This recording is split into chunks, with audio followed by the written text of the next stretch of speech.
2023 will no doubt be remembered as one of the biggest financial disasters for some of the biggest Hollywood franchise films. Disney had their fair share, and we've covered those already extensively. Little Mermaid, Ant-Man and the Wasp, Quantumania, The Marvels, Indiana Jones and the Dial of Destiny.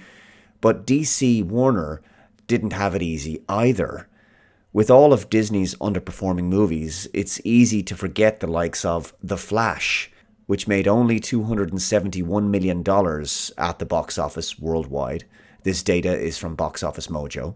The film had a budget of between $200 to $220 million. The film that felt like it was throwing in as many multiverse-related cameos as possible to basically nostalgia bait audiences to pay money to go and see it. Turns out audiences don't really respond well to such gimmicks. Before that, we had Shazam! Fury of the Gods. If you thought the first Shazam film was rough, boy oh boy. Fury of the Gods' budget was a more moderate $110 to $125 million. It made just $134 million at the box office worldwide. Another low-grossing DCEU movie was Blue Beetle. Yeah, the film you probably forgot about already. It had a similar budget to Fury of the Gods and made roughly the same amount of money. It was a terrible movie. It was a copy and paste of Iron Man, Spider-Man, and bits of Ant-Man thrown together, as far as I'm concerned. Among the most derivative superhero films you could ever see.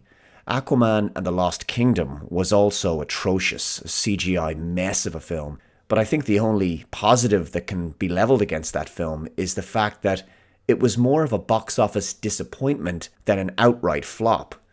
With a budget of about $215 million, it made $434 million worldwide, which means it at least covered its production costs and possibly some of its marketing costs as well. But it turns out in 2023, Disney Marvel really did perform worse than DC Warner Brothers. This article is from Deadline. Disney detonates 4 bombs in Deadline's 2023 Most Valuable Blockbuster Tournament. They give us a breakdown of the box office performances of several films, and we can see here the Marvels made the studio a net loss of $237 million, compared to The Flash, which made a net loss of $155 million. Well, recently, Disney have announced that they're going to be restructuring their output schedule for Marvel content. This article is from Variety. Marvel will release no more than 3 movies and 2 shows per year, Bob Iger says. Disney CEO Bob Iger says the company is shrinking the MCU with a new mission to drop the number of Marvel TV series to 2 a year and the film output to no more than 3 movies per year. Well, it's not just enough to drop the number of TV shows and movies every year. They also have to be good.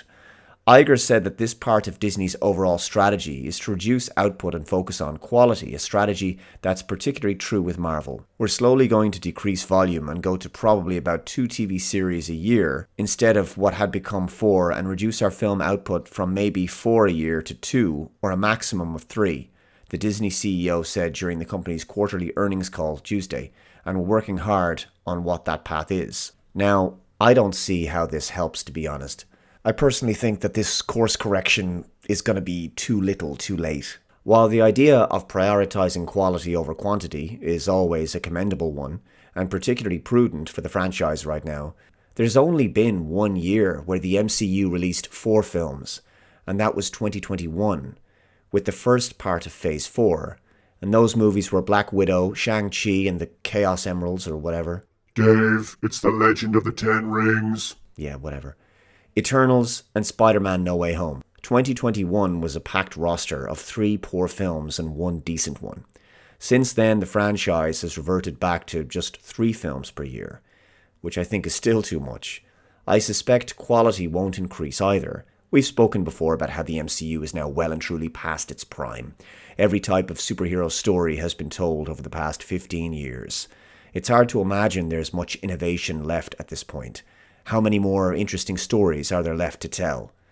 It all feels like it's coasting on the memory of its best days. Above all, writing quality would have to improve significantly. And of course, the message would have to be jettisoned.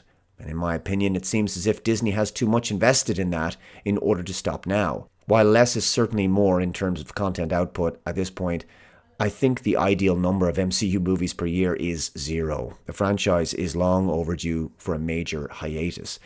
I have to say, I really don't like this expansion of the MCU, where they're going to basically throw in other Marvel properties to build one gigantic MCU universe. So the X-Men, Fantastic Four, Blade, they're all going into the MCU now.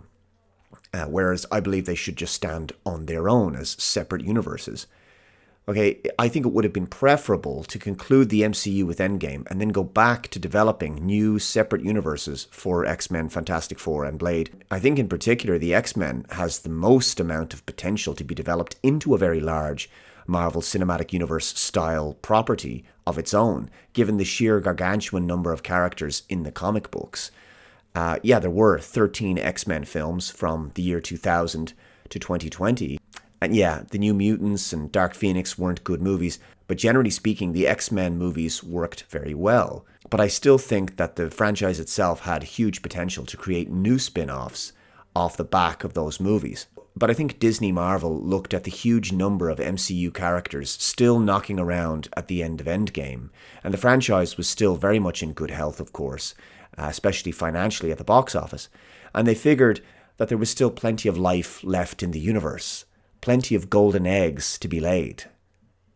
Too bad that wasn't true. Thanks very much for watching this video. Let me know your thoughts in the comments below. Take care, and I'll see you next time. Bye-bye.